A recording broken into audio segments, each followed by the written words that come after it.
Discrètement, dans la grisaille matinale, ils sont entrés dans le port du Havre, avec en tête la frégate danoise Thétis. Pas de quoi impressionner ce pêcheur. J'étais même pas quand tu venais là. Pas d'émotion. Non, pas d'émotion. Pourtant, ce genre de silhouette est assez rare par ici. Pas de difficulté technique pour faire accoster ces 4 navires militaires. Mais ce n'est pas un amarrage comme les autres, même pour un lamaneur expérimenté comme Anthony. Question d'ambiance. On a plus l'habitude de faire des porte-conteneurs, des rouliers, des pétroliers, donc un bateau de guerre, c'est pas... ça change quoi. Et ça change le boulot? Ah non, ça reste le même, ça reste exactement le même. Sauf que l'équipage est un petit peu plus rigoureux et c'est plus sympathique.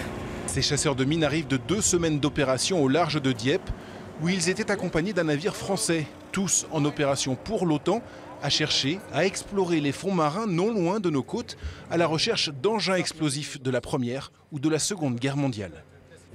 Ici, par exemple, vous voyez la zone qu'on a chassée.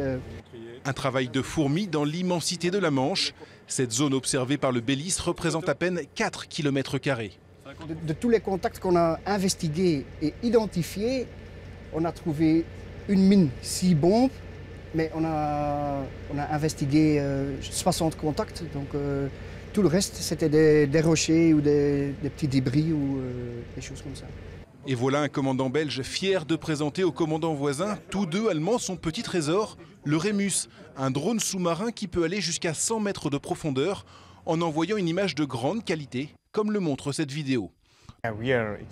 Nous échangeons entre nous, sur nos savoirs, nos opinions, les nouveaux systèmes que nous développons dans nos pays, dans nos marines plus particulièrement. C'est très intéressant d'avoir ces échanges. Le temps de ravitailler en carburant et en nourriture, lundi, toute la flotte va reprendre la mer pour une nouvelle semaine de recherche sur le même secteur.